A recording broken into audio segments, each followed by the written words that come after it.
Festus police immediately went to the parking lot, identified and located a 9-year-old female victim with a gunshot wound and attempted life-saving measures, but were unable to successfully save the 9-year-old.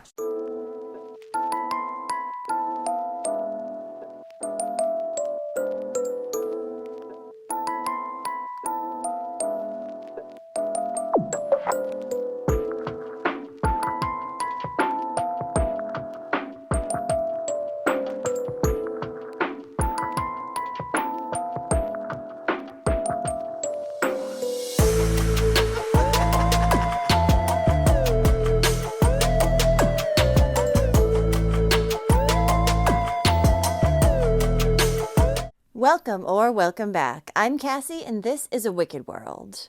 If you haven't checked out A Wicked World on Patreon yet, then do that after this video because there's more than 30 exclusive videos for Patreon members only, and there's more being added each month.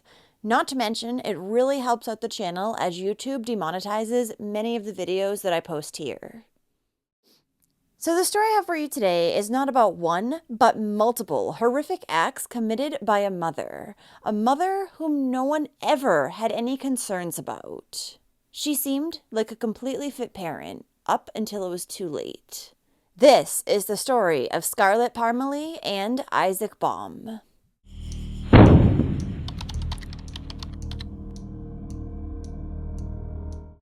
Scarlet Annalie Parmeley Doherty was born on September 2, 2014, to her mother, Ashley Parmeley, and her father, Jason Doherty. She was bubbly, energetic, and caring. She was also known to be an outdoor-loving girl, and some of her favorite activities were fishing, playing softball, dancing, playing her video games, deer hunting, and hanging out with her friends. Scarlet additionally had 2 brothers and 2 sisters. The little girl had just completed the 3rd grade and she was very excited about going into 4th the following year. One of Scarlet's little brothers, who shared the same mother, was named Isaac Baum, and he was born on September 28, 2021, to his father, who was named Michael Baum. Isaac was a fun-loving boy who loved to play in the water, especially the creek or the shower. He also loved playing with cars, throwing stuff, picking up any stick he could find, and running around in his diaper. After a 6-year custody battle, Ashley gained primary custody of Scarlet in 2021, and she also had primary custody of Isaac as well. Ashley additionally had custody of her 11-year-old niece, and she would have custody until she turned 18, which was sometime in late 2023, early 2024. On May 28, 2024, around 10:30 in the morning, Ashley Parmeley casually strolled into the Festus, Missouri Police Department, and she told the clerk behind the desk that she had just killed both of her children. She appeared rather normal, apart from being a little bit wet and slightly disheveled.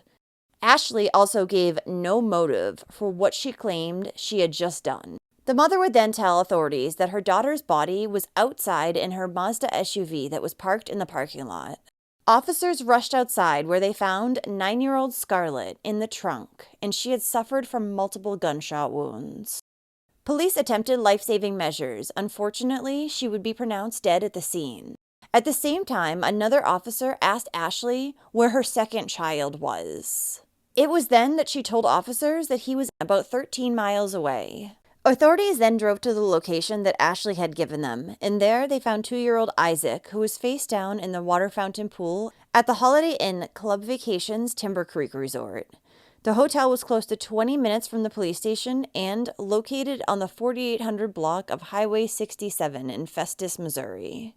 Upon their arrival at the hotel, police immediately jumped into the fountain and retrieved little Isaac's body.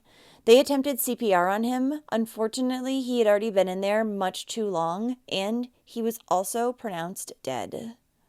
It was believed that originally Ashley had tried to kill Isaac when she had pulled her car off to the side of the road, near a lake or pond near the 9000th block of Highway E in St. Francis County. According to the mother, she had tried to sacrifice Isaac, but didn't give any further details.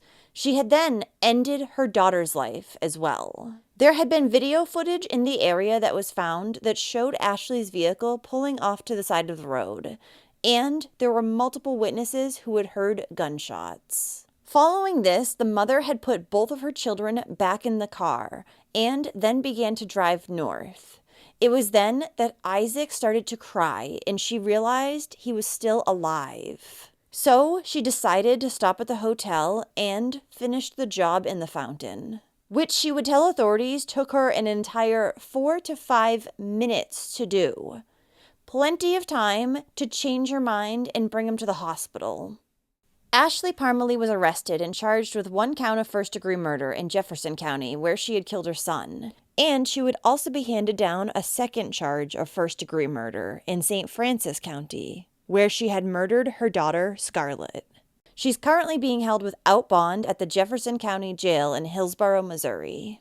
Not surprisingly, Ashley had been struggling with mental health issues prior to murdering her children. In 2020, it was apparent that Ashley was dealing with depression. Looking at her Facebook, there's a post in which she says, "I isolated myself. I came off as very timid and unfriendly. And in all reality, I needed a friend more than anything. Always questioning whether the kids would be better off or happier without me being their primary caregiver, because I knew that they deserved a much better role model." Also, in the hours leading up to Ashley doing this to her children, she had changed her Facebook profile picture to just a completely black screen. Some sort of omen as to what was to come? But according to Ashley's sister and her other family, they never in a million years could have seen anything like this coming. She had always been a great mother who never even spanked her children. Ashley, also in her own words, could not go to the vet when it was time to put down her older dog. Now, even though Ashley hadn't been diagnosed with any mental illness as far as we're aware at this point, mental illness did run in her family. Her uncle, Max Parmeley, actually had schizophrenia, and he had beaten his parents, her grandparents, to death back in 1999. This uncle apparently had just recently been released from prison as well. Brandy Task, who lived near the Parmeleys' home in Festus, said that her daughter played with Scarlet nearly every day, so she often saw the girl. But the entire time, she never saw any signs that Scarlet was unhappy or that anything was wrong at home. Brandy said, "I can't fathom why this would happen to anybody, let alone to 2 sweet children who had nothing but love in their hearts." Both children were honored in a vigil on the night of May 29, 2024, at the Twin City Little Leagues field in Crystal City, one of Scarlett's favorite places and where she pitched for the last time. Close to 1,000 community members were in attendance that evening to remember both Scarlett and Isaac. Youth baseball games at the fields were canceled, except for the game that Scarlett's team was scheduled to play that day. And that game began with a balloon release in Scarlett and Isaac's honor. They were peas in a pod, and they, I don't know, they loved each other.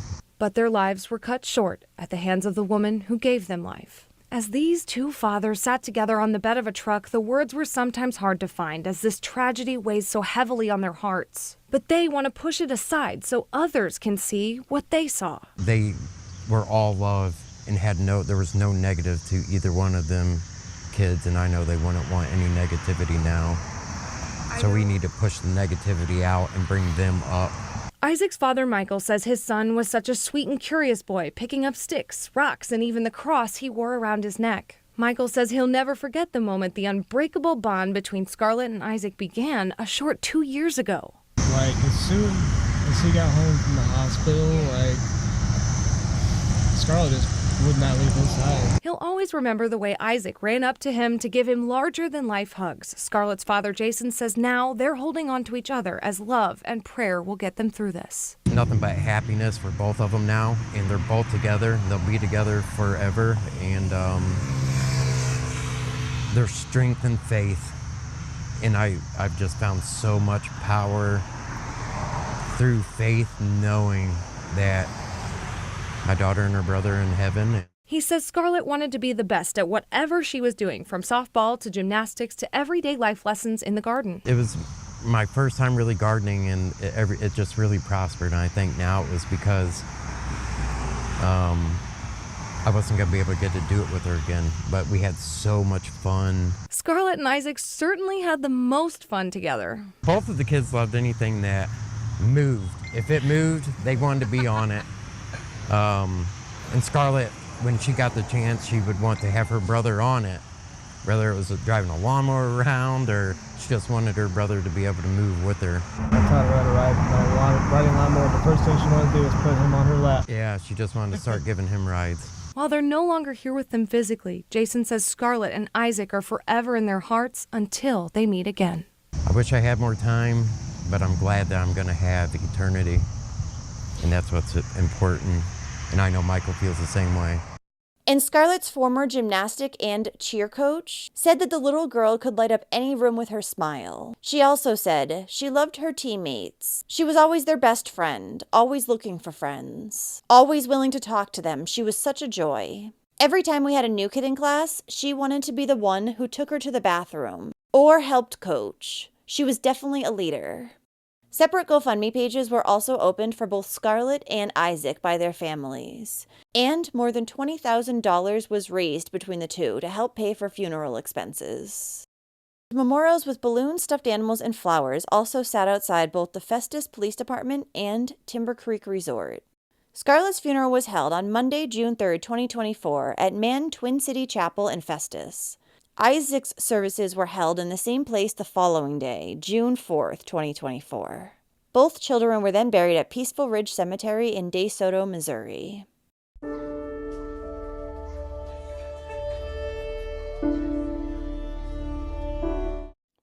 Well, thank you for listening to Scarlet and Isaac's story today. Since this is a more recent story, I'm sure there'll be more updates to this case, though I'm not sure how soon, because I'm honestly wondering if they'll find Ashley fit to stand in her own defense. These murders just seem to come out of nowhere, especially given what people who knew Ashley as a mother have said. But I also think it's absolutely unbelievable that after she had tried to kill Isaac and he wasn't dead, she didn't rush him right to the hospital. Instead, she just decided to end the job. For that alone, I believe she deserves the death penalty. What do you think? So if you like true crime and you want to hear it from me, then don't forget to hit that subscribe button below and turn on those notifications too, so you'll know when I upload a new video, which is at least twice every week. Thanks for watching A Wicked World today. Until next time, take care guys. Bye. Thank you to all the patrons of A Wicked World. Now, there's even more of A Wicked World on Patreon. So check it out at patreon.com/awickedworld or use the Patreon app. You'll have access to exclusive videos each month and more. Any support truly helps to make sure the victims never get forgotten and to highlight the shortcomings of society associated with each case. Do you have a suggestion for a case you'd like to see me cover? If so, send me an email at awickedworldtruecrime@gmail.com.